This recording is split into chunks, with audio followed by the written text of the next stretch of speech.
જય હિન્દ. આજે આપણે ચેપ્ટર નંબર 2 સુરેખ સહસંબંધ ના હેતુલક્ષી પ્રશ્ન જોવાના છે. તો એમાં સૌથી પેલો પ્રશ્ન છે, ક્રમાંક સહસંબંધની રીતમાં બે ચલના ક્રમાંકોના તફાવતનો સરવાળો શું થાય? તો ક્રમાંક સહસંબંધની રીત આપેલી છે. બે ચલના ક્રમાંકોનો તફાવત એટલે એનો સરવાળો કીધો, એટલે સિગ્મા ડી બરાબર કેટલું થાય? તો હંમેશા બે ક્રમાંકોનો જે બાદબાકી હોય છે એ હંમેશા કેટલી હોય છે? 0 હોય છે. કેટલી હોય છે? 0 હોય છે. તો આપણો જવાબ થઈ જશે 0. પ્રશ્ન નંબર 2 જોઈ. r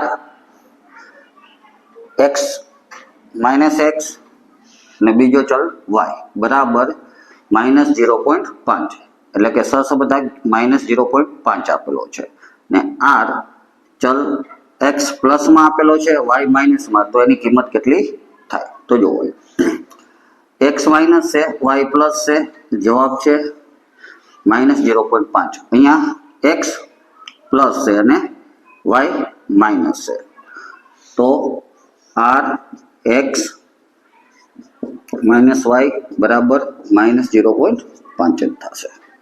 એટલે આપણો જવાબ આવશે -0.5.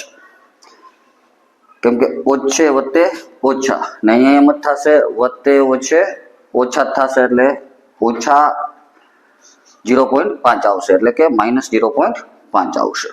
પ્રશ્ન નંબર 3 જોઈ. વિકર્ણ આકૃતિમાં બધા જ બિંદુઓ એક જ સુરેખા પર આવેલા હોય તો r ની કિંમત શું થાય? એક જ સુરેખા પર આવેલા છે એટલે સંપૂર્ણ સંબંધ હોય, પરંતુ ઋણ છે કે ધન એ આપણે ખ્યાલ નથી. તો r ની કિંમત 1 અથવા -1 આવી શકે. જો સંપૂર્ણ ધન સહસંબંધ હોય તો r ની કિંમત 1 આવશે, અને સંપૂર્ણ ઋણ સહસંબંધ હશે તો r ની કિંમત -1 આવશે. તો આપણો જવાબ થશે +1 અને -1. 4 જોઈ. જો બે ચલ વચ્ચે અચલ પ્રમાણમાં એકબીજાની વિરુદ્ધ દિશામાં ફેરફાર થતા હોય, અચલ પ્રમાણ છે એટલે સંપૂર્ણ સંબંધ થશે, ને વિરુદ્ધ દિશામાં છે એટલે ઋણ સહસંબંધ હશે.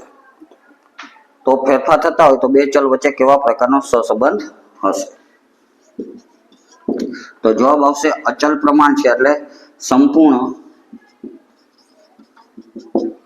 વિરુદ્ધ દિશામાં કીધો છે, એટલે ઋણ, સંપૂર્ણ ઋણ સહસંબંધ, સંપૂર્ણ ઋણ સહસંબંધ. પ્રશ્ન નંબર 5 જોઈ. નીચે પૈકી r ની કઈ કિંમત શક્ય નથી? તો r ની રેન્જ છે એ -1 થી માંડીને +1 સુધીની છે. r ની કિંમત છે એ, એનો વિસ્તાર છે એ -1 થી +1 સુધીનો હોય. તો 0.99 આવી શકે, પણ -1.07 આવી શકે નહીં. તો આપણો જવાબ થશે -1.07. જે છે એ આ કિંમત છે એ r ની કિંમત શક્ય નથી. 6 નંબર. નીચે પૈકી r ની કઈ કિંમત શક્ય નથી? તો આના જેવો સેમ પ્રશ્ન છે. રેન્જ કેટલી આવી શકે એની? તો -1 થી +x.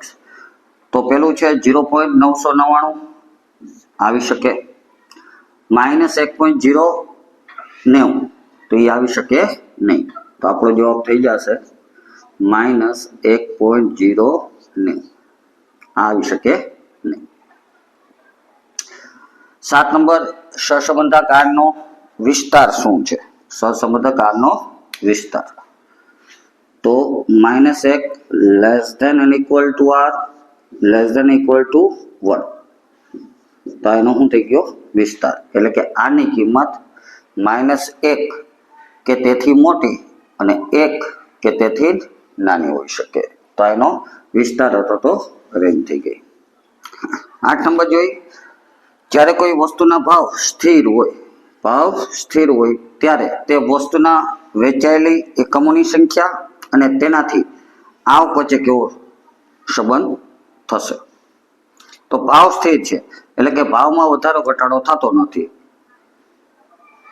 તો જેમ આપણે એકમો વધુ વેચી એમ આવક પણ વધતી જાય. દાખલા તરીકે 5 એકમ વેચવાથી જે આવક થતી હોય એના કરતાં 10 એકમ વેચવાથી એની આવક કેટલી થઈ જાય? ડબલ.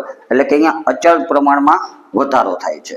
એટલે કે એકમોની સંખ્યામાં વધારો થાય છે, આવકમાં વધારો થાય છે અને સાથે સાથે તે અચળ પ્રમાણમાં થાય છે. એટલે અહીંયા આ બંને ચલ વચ્ચે સંપૂર્ણ ધન સહસંબંધ હશે.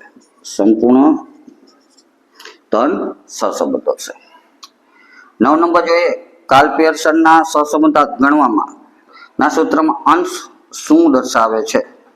તો અંશ સૂત્ર છે એનું કોવેરિયન્સન XY, એટલે કે x અને y નું વિચરણ.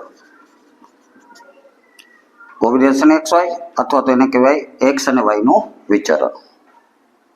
10 નંબર, જો સિગ્મા d સ્ક્વેર બરાબર 0 હોય તો ક્રમાંક સહસંબંધકની કિંમત કેટલી થાય? તો ક્રમાંક સહસંબંધકનું સૂત્ર છે 1 - 6 સિગ્મા d સ્ક્વેર છેદમાં n સ્ક્વેર - 1. હવે આ સિગ્મા d સ્ક્વેર 0 આપેલું છે એટલે આખું પદ શું થઈ જાય? 0. તો વધશે શું? 1. તો r બરાબર શું આવશે? 1. તો આજે આપણે સુરેખ સહસંબંધની અંદર હેતુલક્ષી પ્રશ્ન જોયા. નવા વિડીયોમાં નવા હેતુલક્ષી પ્રશ્ન સાથે ફરીથી મળીશું. જય હિન્દ, જય ભારત.